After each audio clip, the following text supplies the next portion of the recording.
deemed the celebrity whisperer by Playboy. This is the best interview of the day. Thanks for having me. You hit the nail on the head. 100%. Period, yeah. Touch them. They're cracking me up. Wear them, baby. She's good. Taylor Ferber.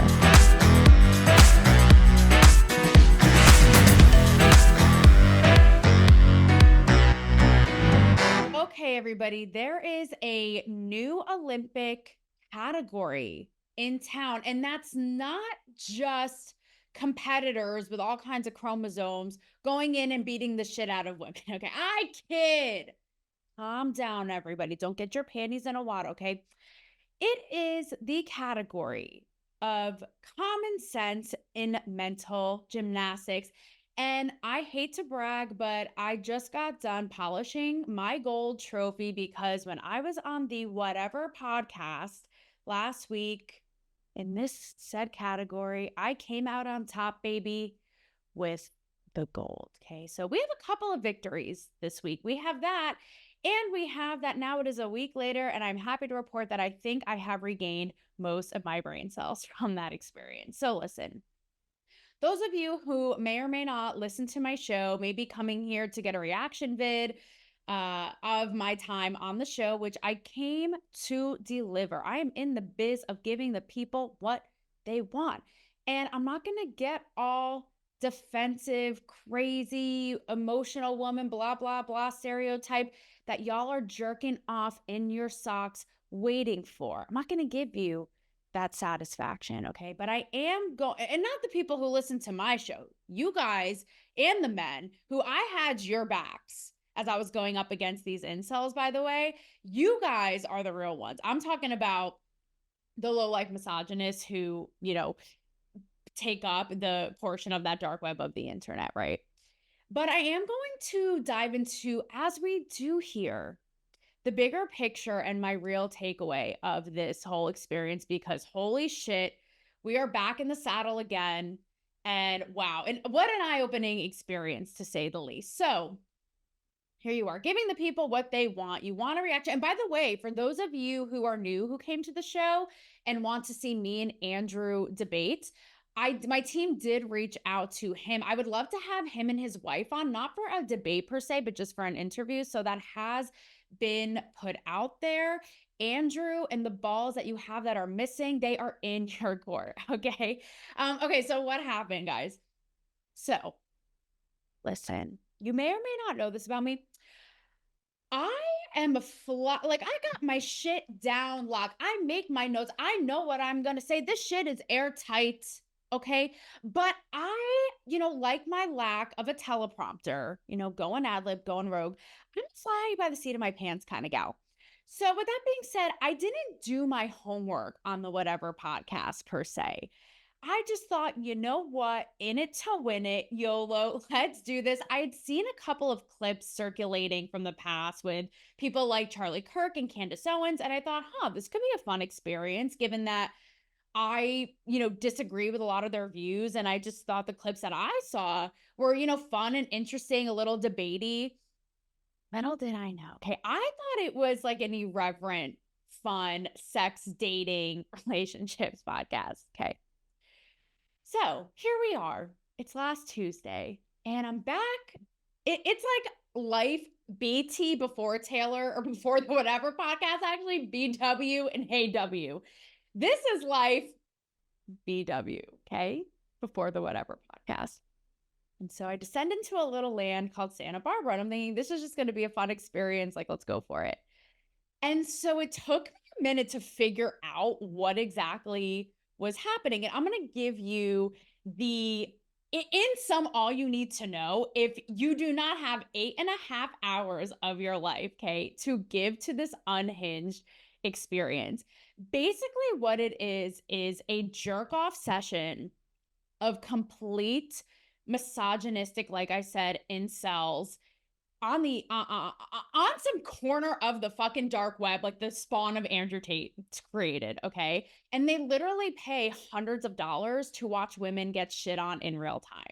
They literally spend 8.5 hours to not only undercut and discredit everything about a living, breathing woman, right? Namely, the ones, you know, sitting there, including myself. When a woman sleeps around, she's That's a slut. When a that's guy, sociological. hang on a I'm saying second, it's modern world. But I'm not sure but by that negates logic, the point. a dream relationship, Because- right? And hang on a Yeah. sec. Well- You know, we can have a healthy disagreement. Okay, well, let me ask you- I'm not a sex worker. I'm not. Yeah, a sex how worker. could I'm how just could saying you have the from Mars and marrying them? Yeah, it's a but hypothetical designed to test your logic. So answer the question. My Because point is- I'll explain. Here's my So thing. do you think? Depends on the person. This Yeah, is I know, what it's I'm a saying. random- Hey, she's my Wait, girl. That's what hang about- on. And but you But in and this your scenario- mystery get that's your vantage point. Actually, and how you I think feel. that the purview of the most. But really touting ideas like the patriarchy is good, feminism is awful, women are essentially second-class citizens. If society were left up to women, it would completely crumble and destruct, and women, all they're good for is staying home and making a sandwich.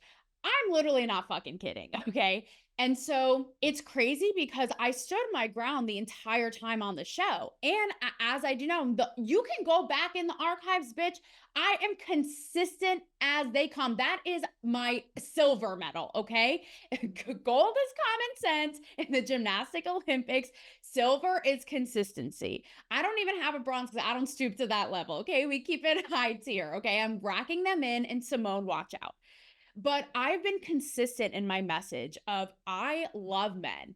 We need and want and value good men. I have amazing men in my life. And while I'm a boss bitch woman, I love nothing more than a strong man who is traditional in some of those ways. As I said in the show, I can appreciate traditional gender roles fused with new ones, right? And the yin and the yang that the feminine and masculine energy are able to bring to one another, like a concept that would blow their fucking brains out, right?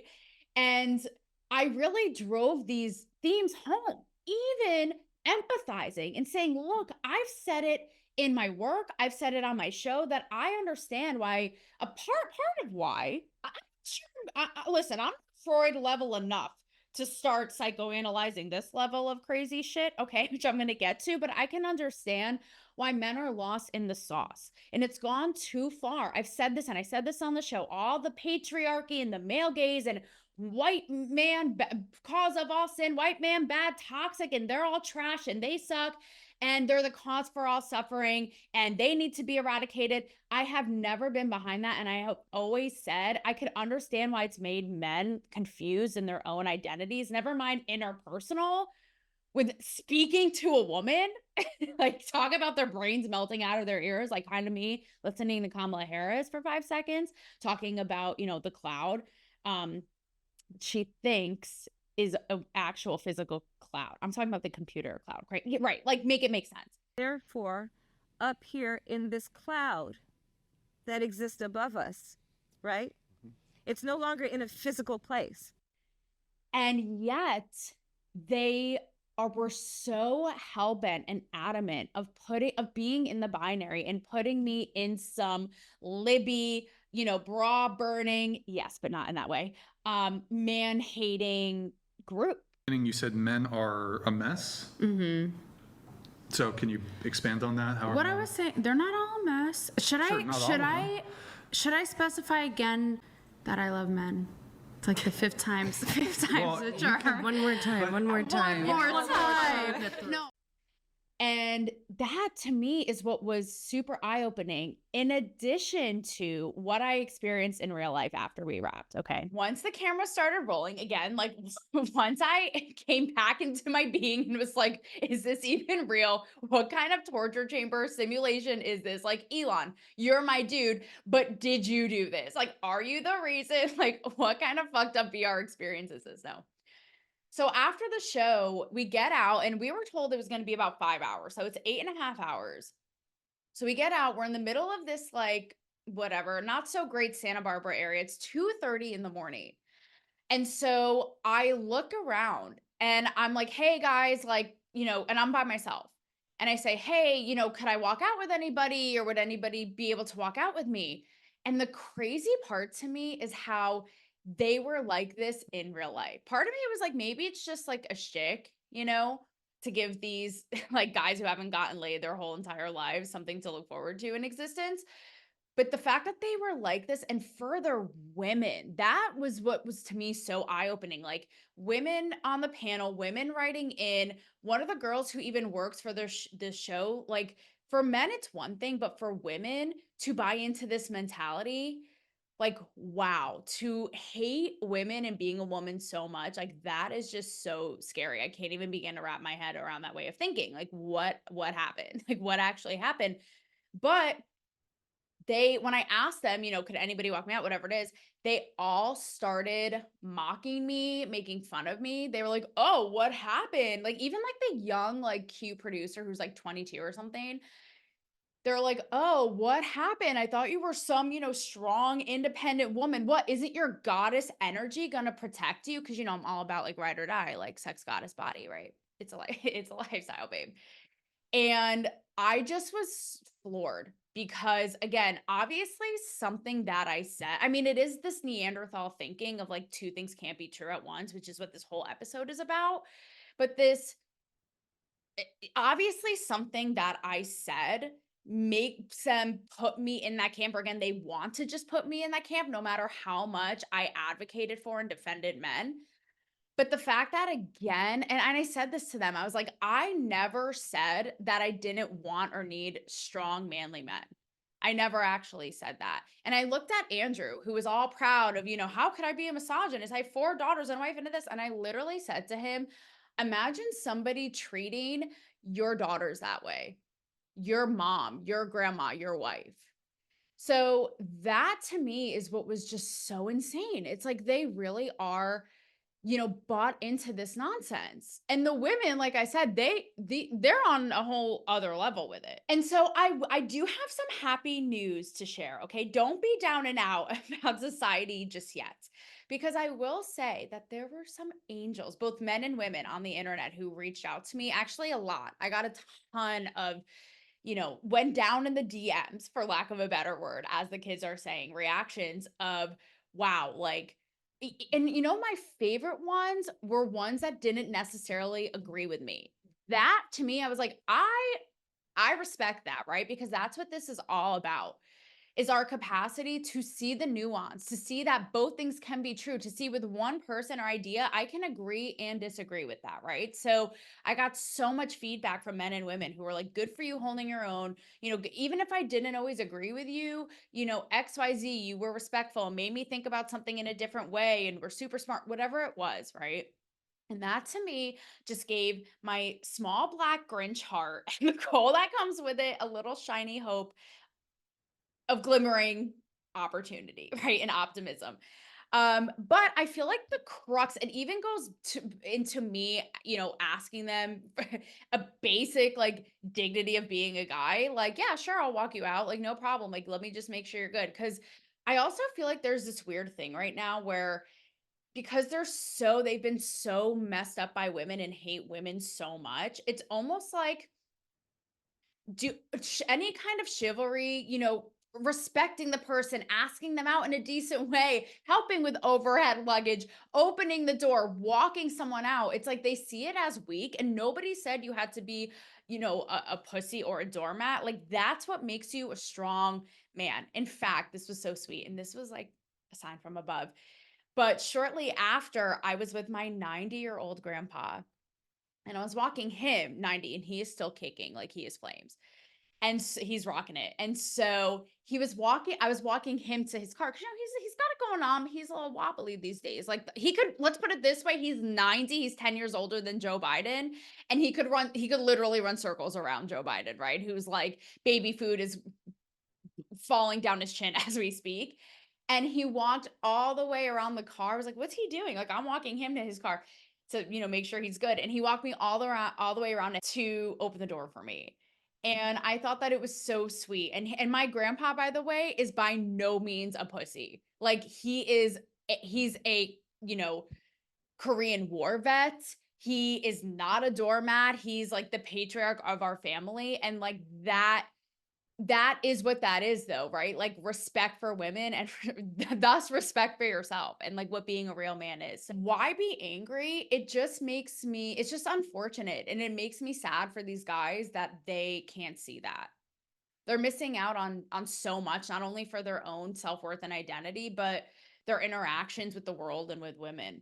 And so I feel like the crux of a lot of our arguments was a women's role and a women's place, right? And the idea in their mind that a woman's role, like they are literally advocating, they are going to go in a time machine and bring back the dead president of Iran, because they and throw in probably the leader of Hamas, who was assassinated too, while we're at it, because they're like going on and on. Let's just say women being covered head to toe and being subservient and being controlled by men is like their fucking nirvana, right? And so I know. And so the crux of a lot of our issues were like them advocating for women basically being housewives, right? And then the other side of that, which is, why can't a woman who is, as they would stereotype it, like, don't need no man, strong, independent woman in the workforce, blah, blah. And it's so short-sighted, because the same thing goes for men. And I said this again, it's the yin and the yang, and the feminine and the masculine energy, and what the other needs to nurture, right? So, and what makes really good partners. So again, a man could be a tough ass guy and protect you and be strong and be chivalrous and still stand his ground and not be a pussy, right? And not to be walked all over, right? But still be soft. Same thing with women. Listen, I am happy to make my guy a sandwich, but guess what? It's going to be after a long day of fucking killing it and going after my dreams that, by the way, he wholeheartedly supports and advocates and is my number one cheerleader for. So again, both things can be true at once. And it's so sad that we've lost sight of this. And again, because I was advocating for that, that somehow I'm in the deranged camp of all men are bad. I don't need a man. I could somehow win in the woods over a bear versus a man. That's how like men don't need to exist. Like, what part of what I said did you extract that summary from? I need answers. Even a good indicator of this is on the show when I was talking about different, conservative thought leaders, influencers who I've interviewed. I talked about Riley Gaines, I talked about Tucker Carlson, what have you. And who comes up but our good friend Harrison Butker. So people are writing in the comments, first of all, they're like, oh, look at this girl bragging about all the conservatives she's interviewed, yet she's, has it out for Harrison Butker. So number one, it's just so sad. And it just shows me how little you're able to think for yourself because, okay, just because I interview somebody or speak with them doesn't mean I agree with everything that they've ever said and their life story is my personal manifesto. And B, again, I can agree and disagree with the same person, and I certainly can agree and disagree with different people in a group. Like, this is everything that is wrong with our reptilian society that's reverted backwards. And a great example is the Tucker Carlson interview, who, funny enough, I met and spoke with right before I flew out for this debacle and this experience, right? And Tucker's somebody who, as you know, and again, I'm going to get to him in the end and how that was too and how I feel about that. But, agree or disagree, he's somebody who does definitely have conservative, traditional, modest views of family, women.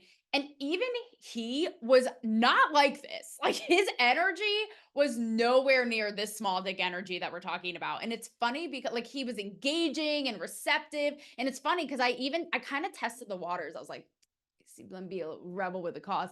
And I told him, I was like, my personal philosophy is like tits out, brains out, women being all things and both things. And he's like, yeah. Like, he wasn't at all put off or like, no, like, get lost, Barbie. So that's, again, like a differentiation, right?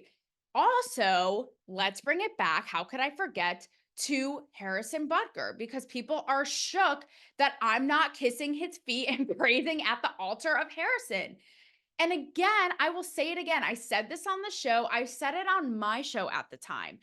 I've never had a problem. Harrison Butker gave a commencement speech, in case you are literally Beetlejuice who has yet to be resurrected, okay, in the sequel that I'm sure no one asked for. Harrison Butker did a commencement speech and spoke to the women in the room. He's a Chiefs, NFL player, about how, while many of them may venture out for jobs and promotions and titles, at the end of the day, most of them probably just most want to be with their highest spiritual calling with God of being a mother and a wife. And I said from the beginning, first of all, like, get off his back, step off his dress, okay? Like, let him say what he has to say. It's his opinion. B, there may be women who really believe that and that is their calling. And there's nothing wrong with that. I even had Sunny Abada on my show and she talked about it as being someone who's done both, right? Has kids and is a hardworking mom. Is like, working moms get a lot of shit too. And they're stereotyped as being unambitious and lazy and all this kind of stuff, right? And it is such a beautiful thing. I even took it a step further on the Whatever podcast and threw them a bone and was like, I can even admit, like, deep down, I know I certainly do. Like, is that, innately what most women really do want, right? But at the same time, okay, I can agree with Harrison Butker in that this is, basically your main duty in life and otherwise get fucked or don't, right? So that's number one. But number two is, why didn't he take the moment? If we're going to talk about the paradigm of religious and spiritual duty and purpose, well, address the dudes. These guys are falling apart. Like, why not? You are one. Like, take the time instead of preaching to the women all day. Like, speak to the men. Like, where is that energy? Which, oddly enough, is the same thing that these bozos at the Whatever show should be doing. It's like, why don't you address these guys? Because at the end of the day, what is paying $200? Like, it's like humiliation porn, like paying $200 to jizz to, a hardworking porn star, like getting shit on. It's like, what is that actually doing for your life? Like, your socks are getting crusty, your brain is getting molded and rotted. Like, how much healthier and happier would your life be if you choose a normal thinking path and respectable thinking path and admirable, and dignified? This can be broken down into so many other, like, I've had so many subsequent conversations about this that, oh, it's all white men and all white men, they can dish it, but they can't take it. They shit on every other group and now they can't take getting the heat and they've talked this whole time and now it's everyone else's turn, even on the women, right? Like, I've had a subsequent conversation with someone saying, like, I'm convinced that conservative women are the most, like, self-hating women, right? For inhibiting themselves and putting themselves in these roles. I would argue that women on the left are just as inhibiting in another way of, like, victimizing women, but that's a whole other ball of wax, right? So I'm not going to get into the nitty-gritty of those fucking rabbit holes, but I will say on the whole, these guys, it was eye-opening and sad to me that there are people like this, because I have been such a fierce defender of men and I still will be. I got your backs. I got your backs. I got your balls. Like, we are in this together, guys. But that there really are people like this out there, right? And who indulge in it, but also how this thinking, these guys are just wrong. They're just flat out wrong and misogynistic.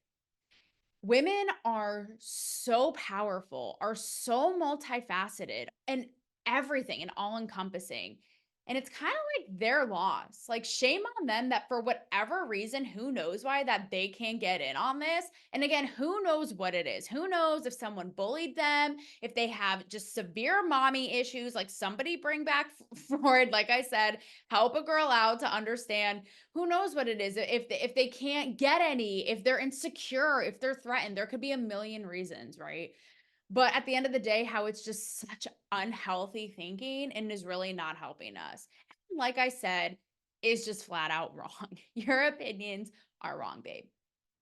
So, in that camp, I opened this with the Olympics, and we're going to go into the Olympics because, again, we're in that bind of, you have to wholeheartedly think in this camp, like roll with or roll out, right? And it's really scary. And obviously my whole experience with that is a perfect example of that. In this case with the Olympics, we have a big controversy because we have two people in the female boxing category. And there was one moment specifically that went viral, and it was between the competitor from Algeria. I am butchering these names, okay? But that's okay. Iman Khalif, who went viral in a moment going against Italy's Angela Carini. I'm Italian. Those are my peoples. And then we also have out of Taiwan, Lin Yuting. Okay. Let's put that on rewind over and over. Could I sound any whiter? So basically, both of the moment that went viral is as soon as Angela Carini and Iman Khalif went into the ring, it took like 46 seconds to where Angela Carini out of Italy retreated to the corner after getting like knocked out basically consecutively, just crying in tears after working for this her whole life and just feeling completely and utterly defeated, feeling like this is basically a guy. So what we come to find out is both the one out of Taiwan and out of Algeria in Angela Carini's case actually disqualified from the 2023 World Olympics for gender testing, chromosomes, testosterone levels, what have you, right? So now, again, it's like this way of thinking, like these binary, no pun intended, camps. You're going to have the news completely throw basically the biological women under the bus and pump these people up, right, on a pedestal. So you have ABC News, who has the headline, "Boxer clinched medal." We're talking about the one out of Algeria here who beat the shit out of the female boxer. "Boxer clinched medal after gender scrutiny." And in that story talks about, all the abuse that they're getting, bullying, misconceptions, what have you. And because we're in such a politically correct, nonsensical, non-common sense thinking time, Angela Carini actually came out and apologized, probably because she was getting death threats up the wazoo. You know who would actually indulge this? Are the viewers of the whatever podcast. Like, they are placing their bets on biological women getting the shit beat out of them. But I digress, right? So what happens? But two notably famous people in this arena. Again, I'm all about the puns today. That can be my bronze. That can be my bronze. Although I don't want to like knock myself down those pegs because I like to think I'm pretty punny. But Caitlyn Jenner, right? So Caitlyn Jenner spoke up about this, and this is exactly what I'm talking about. So those of you, like myself in our generation, we may be too youngin' to recall when Caitlyn Jenner, then Bruce, was the most famous athlete in the goddamn world, okay? Bruce Jenner won the decathlon in 1976, was on every Wheaties box this far as the eye can see, right? But nobody could peg them for not being an outstanding, memorable, history-making athlete. And so, crazy enough, now Caitlyn, who I have met, as you all know, is a full-blown, it's also the most famous trans woman, I'd argue, in the world, and is full-blown woman. She's got it all changed. She's got it all done. And so she's had both worlds fully, right? And so she's come out and said that this is absolutely shameful. We have to preserve the dignity of biological women in sports. You have to do your due diligence. And so, and she even said, like, I hate to be so tough, right? But what happened? I mean, who would understand this? I'm sorry, would the intern at ABC News understand this more than Caitlyn fucking Jenner? She's like, I know as someone who was a man and competed at the highest level, you as a woman cannot beat me. And that is not misogyny, that is facts. XX, you're with the women. XY, you're with the men. It's got to come down to that. So what happens? But now her words are labeled as misinformation, or, what does she know? Or she's just hateful, or she, being a trans person, is transphobic. Okay. And discriminatory and oppressive and derogatory and all kinds of shit. Again, make it make sense. Both things can be true. And Riley Gaines, I want to try to get her on again, is another one, right? A woman who fought her entire life, won 12 NCAA championships. And she came out and said something similar. It's like, sorry, kind of reflecting what Elon Musk said. Like, if you have a Y chromosome, buddy, like, we need to figure something out for you. Like, you need not be beating the shit out of women over here, and having, women who have worked their entire lives to compete at this level and win and succeed and accomplish that. Lifelong passion. And so same thing as Caitlyn. It's like, again, these are two people of authority who would know the most. And yet again, Riley is torn down, degraded, belittled, undercut, shouldn't even listen to her. Who knows what she is today? Something or other, white supremacy, something that has nothing to do with anything, that is completely arbitrary, right?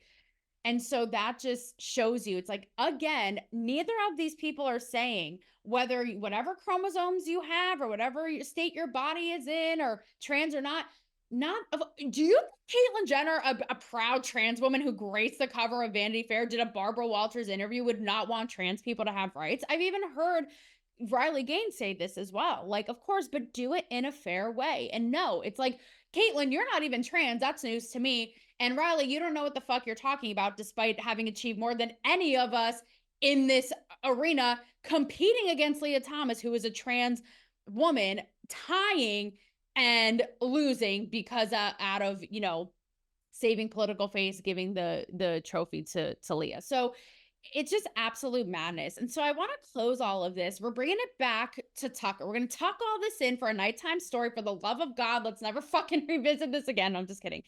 To Tucker Carlson. So I was telling somebody close to me about meeting him. And I said, you know, I by no means, and I've called Tucker out on this show. You guys know that. And I've said, by no means do I fully agree with everything that Tucker Carlson has said. However, I can fully respect that he says exactly what he thinks. He pushes up against authority and he doesn't back down or kowtow to anyone. And somebody came at me and said, really in a combative way, and accused me of not picking a side, saying, you know, pick a side. You know, you can't be Switzerland, you know, pick a side, right? As if it's so noble to be in these tribal camps we're in, right? And I said, first of all, you missed the part where I said I didn't agree with everything he says. However, again, like I said earlier, just because I interview somebody, again, like, let's be the adults in the room here. I don't have to agree with everything they've ever said, including like from their birth certificate on. I can disagree and also appreciate and respect other things about them. And so we've become, and I've had other conversations with people very close to me, family, friends, about this very thing, literally in the last week. When I talk about the mental gymnastics, I mean, I better get the locker room to myself after this for recovery, all right? No balls to be seen in there. But how intolerant, you know, we become of the other side. And so from my experience with all of this, whether it be the Whatever podcast and seeing this all play out with so many issues, with trans, with race issues, with the border, with so many issues, right? It's like pick a side. And I think that people feel, because we're so tribal and simpleton in this way, that if you can see the nuance, if you can say, hey, with one single person, I can agree with this and disagree with this. I can see this and see that too. You know, I don't really like this person and what they stand for, me with AOC, right? But they're great in this way, or I could see this in this way. I feel like people see that as weak. And I just want to go on the record to say that being able to see the nuance, being able to see both sides, so to speak, being able to agree and disagree and seeing that both things can be true about a person, a topic, whatever it is you want, it's not weak. It's actually badass. And in that regard, I do think that people who are able to do that are going to be the forward thinkers and the innovators and pioneers of our time. So yeah, roll with or roll out. Get on my level. Let's rock in the gold. Let's do this.